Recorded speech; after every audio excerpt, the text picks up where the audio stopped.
Olá, gente querida! Hoje é sexta-feira, dia 27 de maio. Nós estamos na sexta semana da Páscoa, praticamente às vésperas da solenidade da Ascensão do Senhor. O Senhor Jesus que retorna glorioso à direita do Pai, mas deixa conosco o seu Espírito, o Espírito Santo. É um prazer imenso, então, contar com a sua presença, com a sua companhia, com a sua fidelidade aqui no canal Dom Paulo Jackson e também por meio da Rádio Maria.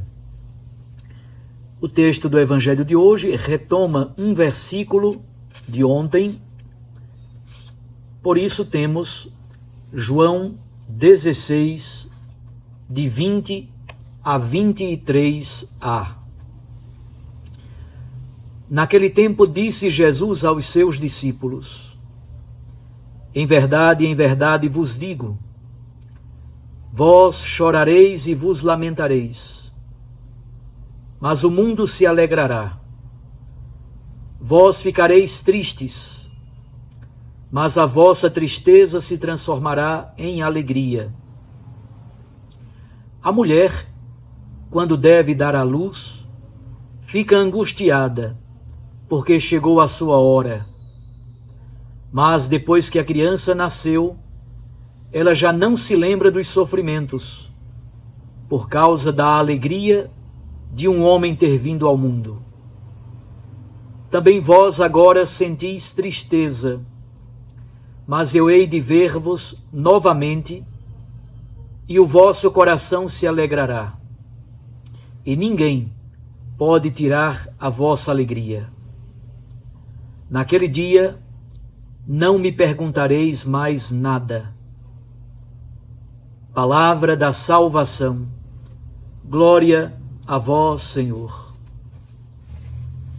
Minhas irmãs e meus irmãos, como eu lhes disse, o versículo 20 do texto do Evangelho de hoje retoma o último versículo do texto de ontem. E nós temos um paralelo muito bonito no Salmo 13, versículos 5 e 6. Que o meu inimigo não venha dizer, prevaleci contra ele, e os que me atribulam não exultem se eu cair. Mas eu confio na tua misericórdia. Meu coração se alegrará com a tua salvação. Cantarei ao Senhor, que me cumulou de bens. Essa é a experiência do salmista. O inimigo fundamental que Jesus está para enfrentar é a morte. E a morte é o poder maléfico, é o poder do mal. É o mistério do mal que se abate contra os filhos e filhas de Deus. Jesus então diz para os apóstolos, os discípulos em geral: vós chorareis, vós lamentareis, ficareis tristes, mas a vossa tristeza se transformará em alegria. Nós sabemos que Jesus pronunciou este discurso no contexto da última ceia, no cenáculo. Jesus tem diante de si o mistério da cruz, o mistério da morte. Mas ao mesmo tempo ele já antecipa o mistério glorioso da ressurreição. A tristeza transformará a vida dos discípulos. Recordemos os discípulos de Emaús que voltam para casa abatidos, cansados, sombrios, com medo. E eles pensam, na verdade, que tudo acabou, que tudo desmoronou. Mas a ressurreição é capaz de transformar a tristeza em alegria. Ontem eu citava o Salmo 126, também os versículos 5 e 6. O salmista, este é um salmo do período do exílio babilônico, muito belo. Olha que coisa bonita. Faze voltar, Senhor, os nossos exilados, como as torrentes no deserto do Neguev. Os que semeiam entre lágrimas ceifarão com alegria. Quando iam chorando, levando a semente a semear. Ao voltarem, voltam com alegria, trazendo os seus feixes. Os que com lágrima semeiam, com júbilo ceifam. Quem sai andando e chorando, enquanto semeia a semente no campo, volta com alegria e com júbilo, com os feixes de trigo e de cevada amarrados. É a experiência, sobretudo, de um povo que vive numa terra profundamente árida, seca. Ali uma gota de água é sinal de vida, de esperança, de fartura, de colheita. Tudo se torna sinal grandioso de vida e de esperança quando tem água e tem produtos da terra. A produção agrícola gera vida no seio da comunidade. Jesus, então, no texto do Evangelho de hoje, se afasta destas imagens da roça e utiliza a imagem do parto. A mulher, quando deve dar à luz, fica sofrida, angustiada. Chegou a sua hora. Recordemos que não havia possibilidade de cirurgias. Muitas mulheres morriam na mesa de parto. Muitas crianças morriam com menos de um dia de vida. O índice de mortalidade infantil era altíssimo. Eu recordo quando era criança. Vocês imaginem no tempo de Jesus. As mulheres padeciam, sofriam, morriam, entristeciam-se, sentiam a dor do parto, mas ao mesmo tempo, aquela dor, aquela tristeza, aquela angústia, porque chegou a hora de dar à luz, se transforma numa alegria imensa por ter vindo ao mundo uma criança. Jesus então passa, nos versículos 22 e 23, a tratar deste aspecto com uma certa tonalidade psicoemocional. Jesus trata deste aspecto da tristeza e da alegria. Também vós, diz Jesus, também vós agora sentis tristeza, mas eu hei de ver-vos novamente, assim o vosso coração se alegrará, e ninguém vos poderá tirar a vossa alegria. Tristeza e alegria. Nos dias de hoje, temos um fenômeno complexo em meio às comunidades eclesiais, em meio aos ministros ordenados. Temos vivido experiências muito dolorosas de tristeza. Mas queremos dizer com muita alegria que a nossa alegria, a alegria cristã, não depende de coisas exteriores, não depende de causas externas. A alegria cristã provém de Cristo, provém do Evangelho, provém da experiência da ressurreição, maturada na dor e no sofrimento da cruz.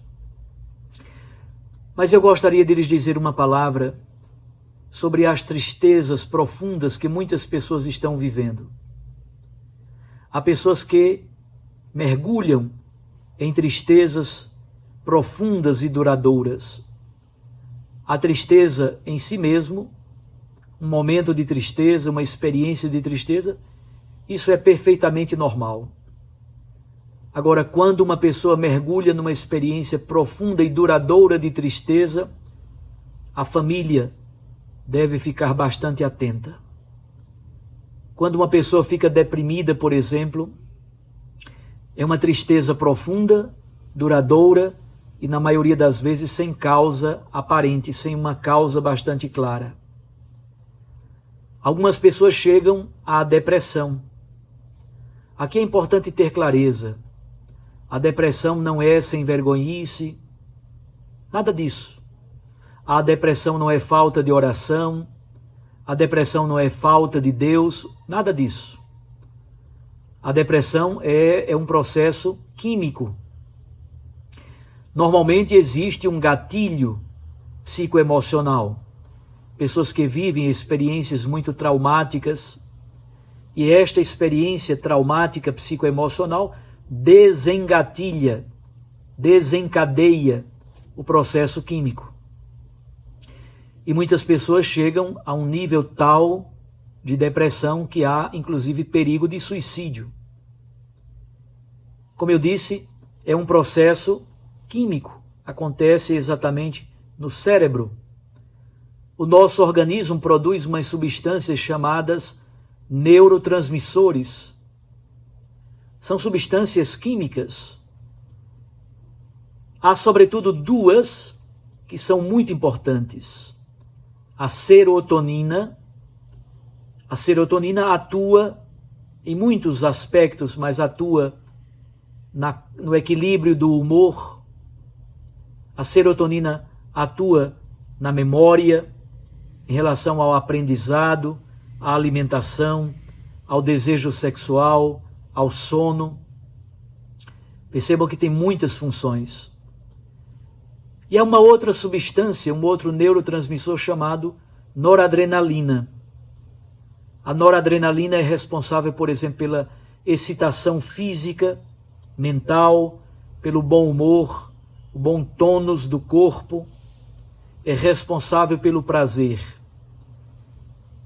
Se a serotonina e a noradrenalina estão desequilibradas, é muito comum que a pessoa entre gradativamente num processo depressivo, e a pessoa fica cada vez mais deprimida. Estes neurotransmissores são responsáveis pelas conexões, pelas sinapses entre os neurônios, e aqui estão problemas graves. É por isso que é muito importante cuidar da interioridade, cuidar do silêncio, cuidar da oração, cuidar da meditação, mas cuidar do exercício físico é fundamental. Cultivar a imunidade física por meio de uma alimentação correta, do repouso adequado, do sono adequado, fazer exercício físico e não comer tranqueira, não comer porcaria, comer alimentação saudável, aquela alimentação mais grosseira, menos refinada, menos industrializada. Quanto mais você puder comer coisas mais grosseiras, mais naturais, melhor. É preciso gostar de ser pessoa e também gostar de pessoas. Percebam quantos elementos bonitos para a gente começar a dar um sentido maior à nossa vida. Obviamente o sentido último e pleno da nossa existência está em Cristo Jesus. Em Cristo Jesus, aí está a razão da nossa alegria. Mas por meio de uma alimentação adequada, menos industrializada, com produtos menos processados, muita atenção e cuidado com os pozinhos brancos, açúcar, sal, farinha de trigo demasiadamente industrializada, eliminar quanto mais os produtos demasiadamente industrializados e refinados. Voltarmos àquela alimentação mais sadia, mais grosseira, mais da roça. Exercício físico é fundamental, fundamental, para que a gente possa ter o equilíbrio do corpo, da mente, das emoções. Gostar de ser pessoa e gostar de pessoas. Ter amigos, conversar, partilhar a vida, gostar de sorrir, de cantar, de contar histórias, de ouvir histórias, compartilhar a amizade de alguém, compartilhar a amizade de Deus, ter sentido em algum projeto interessante que dê prazer à nossa existência. Jesus hoje, no texto do Santo Evangelho, nos ajuda muito a refletir sobre a alegria e a fonte primária da nossa alegria. Jesus diz que a vossa tristeza se transformará em alegria. Aqui está uma grande missão, uma grande tarefa para a nossa existência. Transformar as tristezas em alegria. Isso é fruto, obviamente, da fé e do encontro com o Cristo ressuscitado, mas também é fruto de várias técnicas humanas que nós podemos utilizar, sobretudo aquelas que eu citei: alimentação adequada, exercício físico, um sono restaurador, gostar de pessoas, de amigos, ter propósitos, ter objetivos e, sobretudo, gostar de Deus. Colocar o grande sentido da nossa existência, que é o Cristo vivo e ressuscitado, a potência e a força do Espírito Santo. E se você por acaso perceber que há uma tristeza duradoura, sem causa aparente, profunda, que perdura durante vários dias, não tenha medo de procurar a ajuda de um terapeuta e também a ajuda de um médico psiquiatra. É fundamental para que não haja perigo de tendências autodestrutivas, perigo de suicídio ou coisa do gênero. A vossa tristeza se transformará em alegria.